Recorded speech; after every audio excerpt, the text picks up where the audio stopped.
సోదరా గజానన, ఈ మయూరం నా విజయ వాహనం. నాకు దీనిపైన అచంచలమైన విశ్వాసం ఉంది. అందువల్ల తను నాకు ప్రియమైన మిత్రుడు కూడా.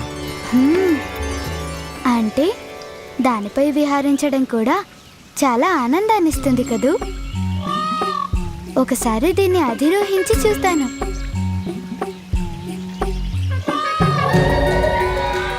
అరే అరే గజానన, ఎందుకు అలా చేస్తున్నావు? కిందకి దిగు. నేను దిగాను. నీకు ప్రమాదం జరగవచ్చు గజానన. నా వాహనానికి నీ గురించి తెలియదు. దిగిరా, వెళదాం. కిందకు దిగు రా. నేను దిగానన్నయ్యా. నాకు చాలా సంతోషంగా ఉంది ఇక్కడ. మిత్రమా మయూరా, ఎగరండిగా.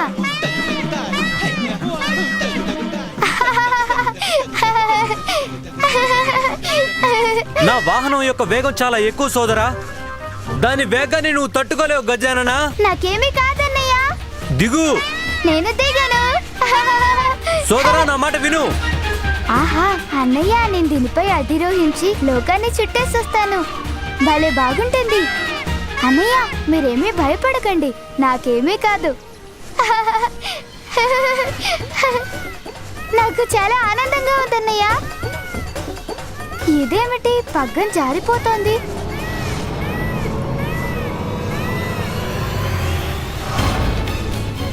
ఇదేంటి, ఇది తన సమతుల్యాన్ని కోల్పోతుంది. అన్నయ్య చెప్పిన విషయం నిజమే. ముందు దీన్ని ఆపడానికి తగిన ప్రయత్నం చేయాలి. అరే అరే, ఇది ఇంకా పైకి ఎగరాలని చూస్తోంది. ఆగు గజానన. దీని వేగం చాలా ఎక్కువైపోయింది. దీన్ని ఎలా నియంత్రించాలి ఇప్పుడు? వదులు గజానన, పగ్గాలు వదిలేయి.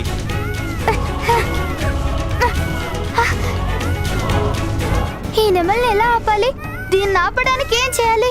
ఇది నిలబడితే గానీ దిగడం కుదరదు. అన్నయ్య చెప్పిన మాటలు కూడా నాకిప్పుడు వినిపించడం లేదు. గజానన, నా మాట విను. నేను చెబుతున్న దానికి నువ్వు వ్యతిరేకంగా చేస్తున్నావు గజానన. పగ్గాన్ని వదలాలి, లాగకూడదు. చూస్తుంటే నా మాటలు గజానుడికి వినిపిస్తున్నట్టుగా లేవు. అంటే తన ప్రాణాలు ప్రమాదంలో పడినట్లే.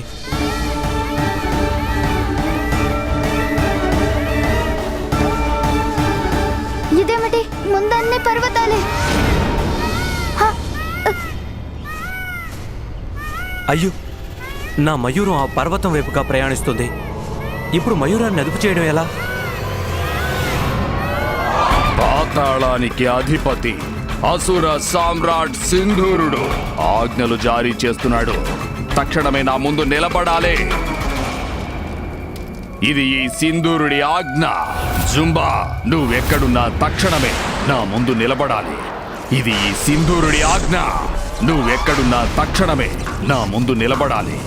మెదడులో ఏమిటి కలకలం? ఎవరో నా మనశ్శాంతిని భగ్నం చేసే సాహసానికి పాల్పడి తన మృత్యువుకి స్వాగతం పలుకుతున్నారు. నువ్వెక్కడున్నా తక్షణమే నా ముందు నిలబడాలి. ఇది ఈ సింధూరుడి ఆజ్ఞ.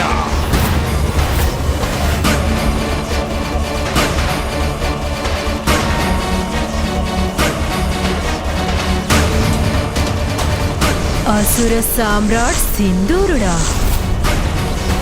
చెబితే అర్థం కదా తన విషమని? తను ఎక్కడికి వెళ్ళినా అక్కడ గాలి కూడా విషమైపోతుంది. తమరికి మతి భ్రమించిందా అసుర సామ్రాట్? తనని ఇక్కడికి పిలిచి చాలా పెద్ద ప్రమాదం కొని తెచ్చిపెట్టుకుంటున్నారు. ఇక చాలించు వృద్ధ నారి. నన్ను ఎంతటి విషమైనా అంతం చేయలేదు. నా ఆజ్ఞలు పాటించడం కోసం తను ఇక్కడికి రాక తప్పదు.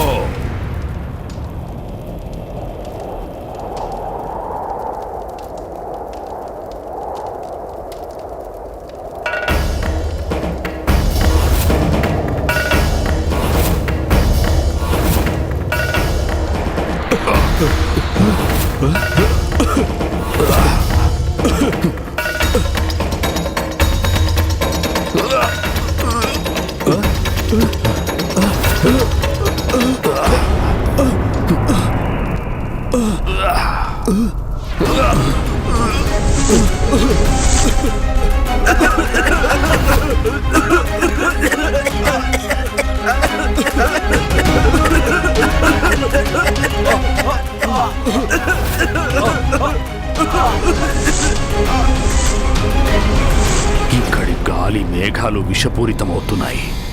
అంటే ఆ విషం భయంకరమైందని ముసలి నక్క చెప్పింది నిజమే కావచ్చు.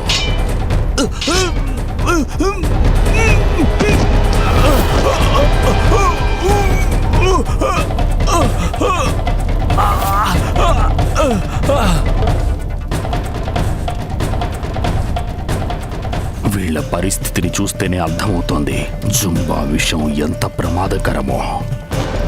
నేను మిమ్మల్ని ముందే హెచ్చరించాను, కానీ తమరే వినలేదు. ఇప్పుడు అర్థమైందా విష ప్రభావం? నా ఊపిరి బిగబట్టేస్తుంది. మంట మంట మంట, భయంకర భయంకర విష ప్రభావం.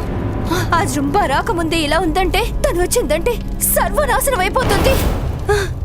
సర్వనాశనం అయిపోతుంది సామ్రాట్. అనవసరంగా నా అంతటి నేనే నా ప్రాణాల మీదకి తెచ్చుకున్నట్లవుతుంది. నా ప్రాణాలకి ముప్పు రాకముందే వెళ్ళిపోదామంటే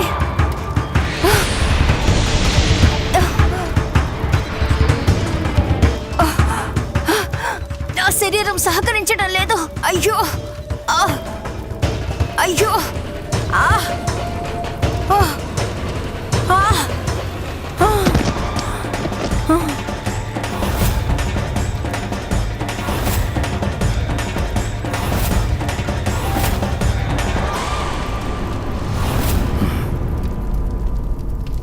తను రావడానికి ముందే ఇంత ప్రమాదకరమైన సూచనలు వచ్చాయి.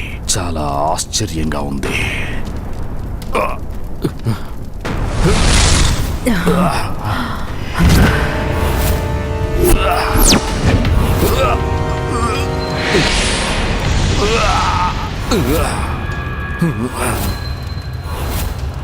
నా ఊపిరి నా గొంతెందుకు మండుతోంది. జృంభా పెడితే పాదాలు, ప్రాణాలకు తప్పవు ఆపదలు. నా శాంతిని భంగపరిచి నన్నిక్కడికి పిలిచే దుస్సాహసం ఎందుకు చేశావు నువ్వు? తన శరీరమే విషపు గాళ్ళు వెదజల్లేలా ఉంది.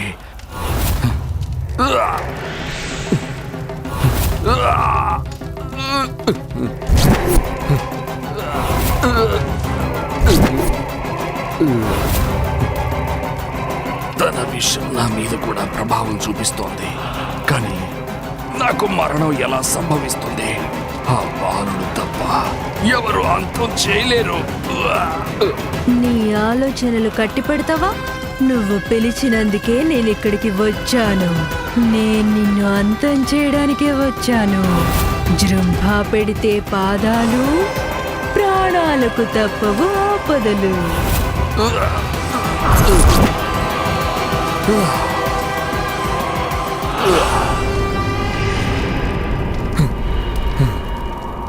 తను ముందుకు రాకుండా అడ్డుకోవడం మంచిది. ముందుకు వెళ్లకుండా అడ్డుకోవటం మంచిది, లేకపోతే కొండలకు ఢీకొంటాడు. ఈ నెమలి నా అదుపులోకి రావడం లేదు. నేను ఇంకా అంత ఎక్కువ ఎత్తుకు వెళ్ళలేను. ఇప్పుడే దూకిస్తే నాకే ప్రమాదం లేకపోవచ్చు.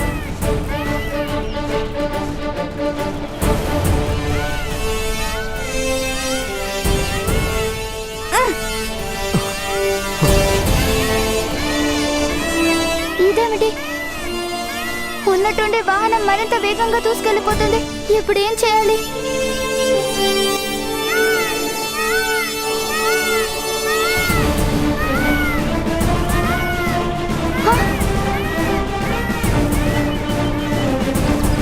ముందుకు వెళితే లోయలు, వాటిలో పడితే తిరిగి రావడం అసంభవం. గజానన ఆగు! మయూరమా ఆగు! ముందుకు వెళ్ళకు, కిందకు దిగు. గజానన, నేను చెప్పిన దానికి వ్యతిరేకంగా చేస్తున్నావు. తాడు వదులు. గజానన! అన్నయ్య!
ఏమిటా ధ్వని? ఏదో పెద్ద విస్ఫోటనం జరిగినట్లుంది.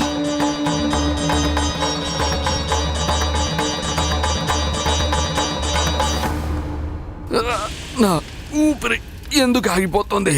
జృంభా పెడితే పాదాలు, ప్రాణాలకు తప్పవు ఆపదలు.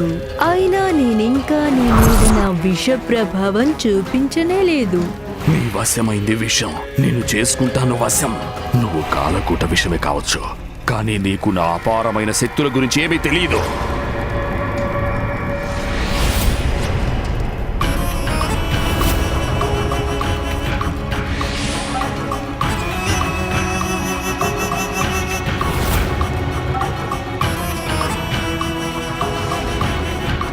ఇదేంటి, తన చుట్టూ రక్షణ వలయం ఏర్పాటు చేసుకున్నాడు.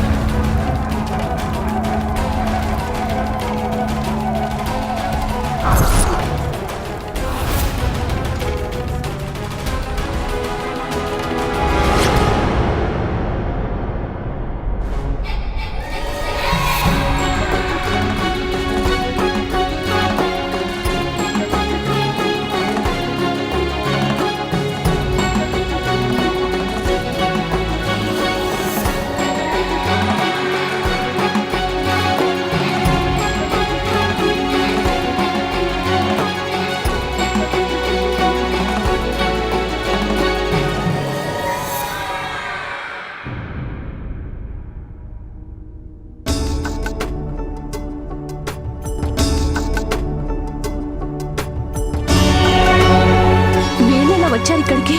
వీరిద్దరూ కింద పడ్డం వల్లే వచ్చిందా ధ్వని? అయినా ఇదేలా జరిగింది?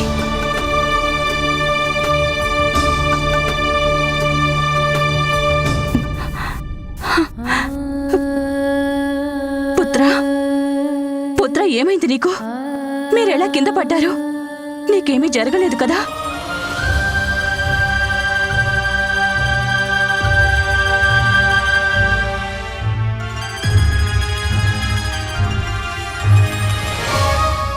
కింద పడిందేమో నేను, గజానుడిని రక్షించింది కూడా నేనే. కానీ అమ్మ నన్ను కాకుండా తనను మాత్రమే అడుగుతుంది, సురక్షితంగా ఉన్నావా అని. అమ్మా, ఇందులో నా తప్పేం లేదు. జరిగిందంతా ఇదిగో అన్నయ్య వల్లే జరిగింది. నేను అన్నయ్య గారి మయూర వాహనాన్ని చూసి దానిపై అధిరోహించి ప్రయాణం చేసి చూడాలనుకున్నాను. కానీ అన్నయ్యకి అసలు ఇష్టమే లేదు నేను నెమల్ని అధిరోహించాలని. కానీ అది అన్నయ్య వాహనం కదా, నన్ను కింద పడేసింది. అంతేకాదమ్మా, అన్నయ్య నన్ను మందలించారు కూడా. అన్నయ్య నన్నెప్పుడు మందలిస్తూనే ఉంటారు. ఎంత సులభంగా కథలు అల్లేస్తున్నాడు. నేను జరిగిందంత అమ్మకు తెలియచేయాలి. అమ్మ లేదు, తప్పు నాది కాదు, గజాననుడిదే. తనే వచ్చాడు వాహనాన్ని చూపించమంటూ, ఉన్నట్లుండి దాన్ని అధిరోహించాడు. అది నా వాహనం కదా, నా బరువు నా సూచనలే తెలుసు దానికి. నేను తమ్ముడికి నచ్చజెప్పాను కూడా, కానీ తను మాటలు అస్సలు పట్టించుకోలేదు. తను పడిపోతుంటే నేనే తనని పట్టుకొని కింద పడ్డాను, తనకేమీ కాకూడదని. పుత్ర కార్తికేయ, గజాననుడింకా పిల్లవాడు, తనకేదీ తెలీదు. కాబట్టి తనకి వివరించడం, తన పట్ల శ్రద్ధ వహించడం నీ కర్తవ్యం పుత్రా.